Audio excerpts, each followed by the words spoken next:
ضروری ہوتا ہے. اب یہاں وہ بندہ کہتا ہے کہ a valid gift comes into existence as soon as the three ingredients are complete. جب یہ تینوں باتیں ہو جائیں تو گفٹ مکمل ہو جاتا ہے. Under Mohammedan law any Muslim can make a gift, یعنی اسلامک لا میں کوئی بھی بندہ گفٹ کر سکتا ہے موویبل یا اموویبل پراپرٹی، یعنی پیسے ہوں یا کوئی زمین وغیرہ ہو، اور وہ زبانی گفٹ کر سکتا ہے. اور اگر وہ چاہے، اب یہاں یہ پھر امپورٹنٹ ہے، it may be reduced into writing as a proof. اور زبانی گفٹ بالکل ویلڈ ہے، اور اسی زبانی گفٹ کو اگر آپ لکھائی میں بھی لانا چاہیں تو آپ اس کو لکھائی میں بھی لا سکتے ہیں. مے کا مطلب ہے یعنی آپشن ہے، یہ مینڈیٹری نہیں ہے.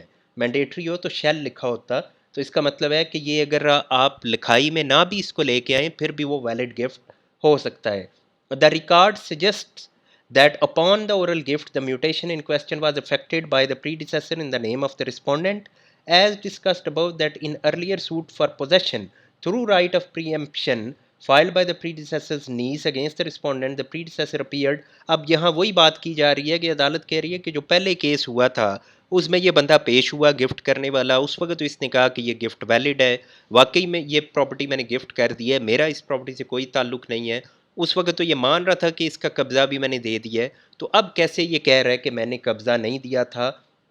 نیچے عدالت یہ بات کرتی ہے کہ ہاں یہ درست ہے کہ اگر قبضہ نہ دیا گیا ہو تو تب آپ گفٹ کو واپس لے سکتے ہو، لیکن عدالت کہتی ہے کہ وہ بات لیکن ادھر اپلائی نہیں ہو رہی. ادھر اپلائی اس لیے نہیں ہو رہی کہ یہ خود ہی عدالت میں جا کے کہہ آیا ہے کہ قبضہ میں نے تو اس کو دے دیا، اور پہلے یہ بات عدالت میں کہہ چکا ہے. لہٰذا اب اس کے پاس کوئی ایسی گراؤنڈ نہیں ہے کہ اس کا یہ گفٹ کینسل کیا جائے، اس کو فراڈ سمجھا جائے، یا اس بنیاد پہ کہ جی میں واپس لینا چاہ رہا ہوں تو اس کو الو کیا جائے کہ یہ واپس لے لے. اب یہ یہاں بات ہو رہی ہے without prejudice to the above, as the predecessor has questioned the validity of the gift on the grounds of the fraud and non-delivery of possession of the property in question to the respondent. Therefore, the burden to prove such allegation was upon on him. Perusal of the statement of the predecessor before the trial court in the present proceeding reveals that he didn't say anything with regard to. بہرحال ادھر اب وہی باتیں repeat ہو رہی ہیں، تو basically عدالت نے فیصلہ اس میں اپنا یہی دیا کہ جو نچلی دونوں عدالتیں ہیں انہوں نے درست فیصلہ نہیں دیا، کیونکہ ان دونوں نے کہا کہ اس گفٹ کو کینسل کیا جائے. تو عدالت نے کہا کہ جو ہائی کورٹ ہے اس نے بالکل درست فیصلہ دیا ہے، اب اس کے خلاف یہ اپیل میں آئے ہیں تو ہم اس اپیل کو ڈسمس کرتے ہیں. اس میں یہ بھی بات ایک سامنے آ گئی کہ جب آپ اس طرح کی، اب یہ بات ہو رہی ہے the precondition for revocation of gift is provided by section 167، یعنی سیکشن 167 جو ہے محمدن لا کا، وہ بات کرتا ہے گفٹ کی واپسی کی. لیکن یہاں لکھا ہے it can only be revoked before delivery of possession, یعنی قبضہ منتقل ہونے سے پہلے آپ اس کو واپس لے سکتے ہیں. It implies that despite declaration of gift by the donor and its acceptance by the donee, the donor may change its mind and may not complete the gift by not delivering the possession.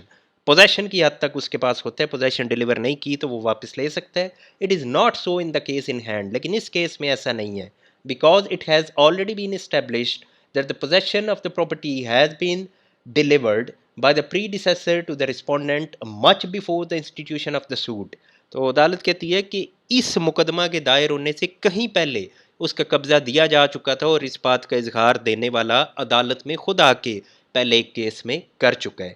تو اس سے چلے یہ بھی ثابت ہو گیا کہ اگر آپ کسی اس طرح کے کیس میں کوئی بیان لے لیتے ہیں ہبہ کرنے والے کا کسی بھی کیس میں، تو کل کو وہ آپ کے کام آ سکتا ہے. یہ میں بات پہلے بھی کئی بار اس کو بیان کر چکا ہوں. تو بہرحال عدالت یہ کہتی ہے the learned counsel for the appellant has not been able to point out any substantial question of law, illegality and procedural irregularity or jurisdictional defect in the impugned judgment of the high court warranting interference. بس وہی بات عدالت نے کی ہے کہ trial court اور appellate court have ارڈ ان دا لا، کہ ان دونوں نے غلط فیصلہ کیا ہے، اور جو ہائی کورٹ ہے اس نے بالکل درست فیصلہ کیا ہے، ہم اسی کو مینٹین رکھتے ہیں.